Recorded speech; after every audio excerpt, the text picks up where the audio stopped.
আসসালামু আলাইকুম। গত দুদিন যাবৎ একটি নিউজ খুব বেশি ভাইরাল হচ্ছে। এটা সোশ্যাল মিডিয়ায় এবং প্রিন্ট মিডিয়ায় এবং বিভিন্ন নিউজের চ্যানেলের মধ্যে এই নিউজটা খুব বেশি ভাইরাল হয়েছে। নিউজটা হচ্ছে যে একটা মাদ্রাসার শিক্ষক দ্বারা 11 বছরের মেয়ে রেপ হয়েছে এবং সেই মেয়েটা 6 মাসের অন্তঃসত্ত্বা। তো এই বিষয়ে অভিযুক্ত যেই ব্যক্তি বা শিক্ষক, ওই শিক্ষকের জবানবন্দি উনি দিয়েছেন। তো চলুন আমরা ওই শিক্ষকের জবানবন্দিটা শুনে আসি যে উনি কি বলেন। চলুন। আজকে আপনাদের সামনে খুব গুরুত্বপূর্ণ এবং মর্মাহত একটি বিষয় নিয়ে কথা বলতে আসছি। আমি কথা বলতে পারতেছি না, অসুস্থ। তারপরেও যদি কিছু না বলি তাহলে আপনারা হয়তো আমাকে সন্দেহ করতে পারেন। তাই আমি আমার কিছু কথা আপনাদের সাথে শেয়ার করার প্রয়োজন মনে করলাম। বিষয়টা হচ্ছে যে আপনারা দেখতে পাচ্ছেন যে সামাজিক যোগাযোগ মাধ্যমে আমাকে নিয়ে একটা বিষয় ভাইরাল হয়েছে, বিভিন্ন পত্রপত্রিকায় সেগুলো হয়তো প্রচার হচ্ছে। তো আমি আপনাদের বলবো যে এই বিষয়টার সাথে, যে বিষয়টা মেঘলা নামক একটা মেয়ে এবং আমার ছবি দিয়ে যে একটা অপপ্রচার করা হচ্ছে, অপবাদ রটানো হচ্ছে, এটার সাথে আমি কোনোভাবেই সম্পৃক্ত না। আমি এটার বিষয়ে কিছুই জানি না। আমি যদি বলি তাহলে বলবো যে এই মেয়েটা আমাদের এখানে পড়াশোনা করেছে, গত বছর পড়েছে এবং এর আগের বছরও পড়েছে। তো এর আগের বছর পুরনো বছর পড়াশোনা করার পরে সে আমাদের মাদ্রাসা থেকে চলে যায়।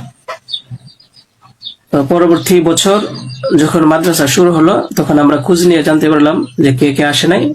তো যারা যারা আসছে না তাদের মধ্যে সেও একজন ছিল, যে সে এখান থেকে চলে গেছে অন্য কোথাও।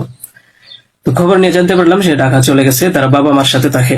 বাবা মা সৎ বাবা এবং মা অন্য কোথাও আগে বিয়ে বসছিল।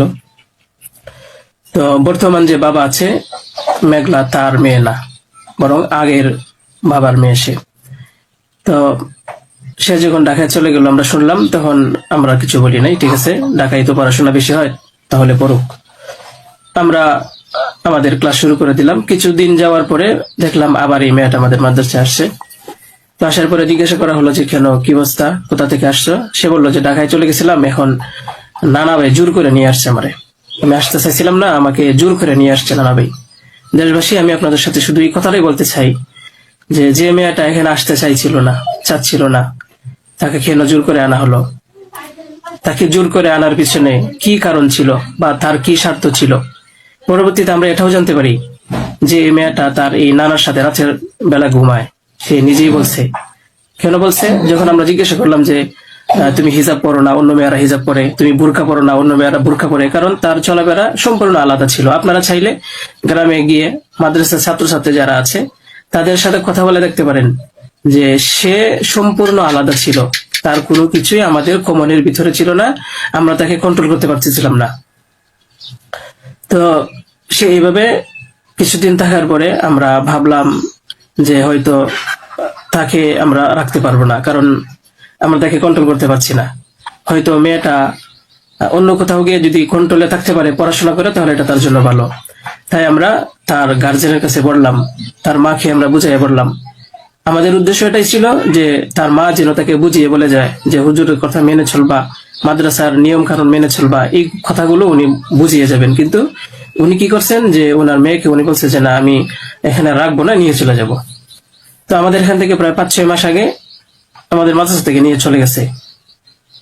হয়তো পরবর্তীতে খবর নিয়ে জানতে পারলাম সিলেটে যেখানে উনি থাকেন সেখানে নিয়ে গেছে।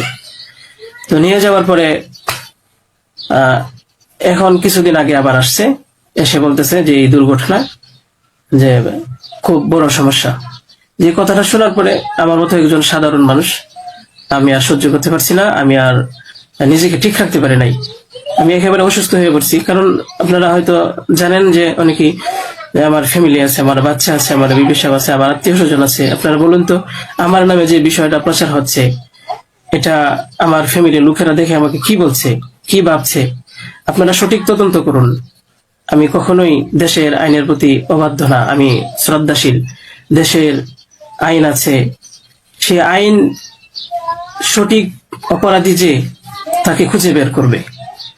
আপনারা অপরাধী খুঁজে বের করার আগেই যদি আমাকে অপরাধী বানিয়ে ফেলেন, তাহলে তো আসল অপরাধী পার পেয়ে যাবে, আসল অপরাধী তো ছাড়া পেয়ে যাবে।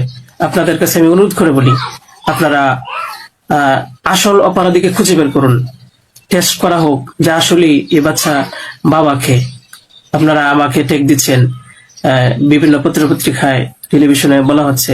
আমি আপনাদের কাছে শুধু এই কথাইগুলি বলবো যে আল্লাহ তাআলার বিচারের উপরে যদি শ্রদ্ধাশীল থাকেন, এই বিশ্বাস করেন, তাহলে আমাকে নিয়ে আর এরকম কাজ করবেন না। আপনারা সঠিক তদন্ত করে সঠিক অপরাধীকে খুঁজে বের করুন। আমি আপনাদের সামনে আর কথা বলতে পারতেছি না। আপনারা সবাই ভালো থাকবেন, ইনশাল্লাহ পরবর্তীতে আর কথা হবে ইনশাল্লাহ। আসসালামু আলাইকুম রহমতুল্লাহ। শুনলেন তো, আমিও চাই এবং আমার মতো সারা বাংলাদেশের মানুষরাও চায় যে প্রকৃত দোষী যিনি, যে বা যারা, অবশ্যই তাকে সঠিক তদন্তের মাধ্যমে আইনের আওতায় এনে তার বিচার করা হোক। তার আগে আমরা যেন কোনো নির্দোষ ব্যক্তিকে, যেটাকে বলে বুলিং করা, ওই বুলিং করা থেকে যেন আমরা বিরত থাকি এবং যে কোনো ব্যক্তিকে, যে কোনো নির্দোষ ব্যক্তিকে যেন আমরা দোষী না বানাই। তো সবাই ভালো থাকুন, আর বেশি করে ভিডিওটা শেয়ার করে দিন যেন সবাই একটু বিষয়টা মাথায় রাখে। ধন্যবাদ সবাইকে। আসসালামু আলাইকুম।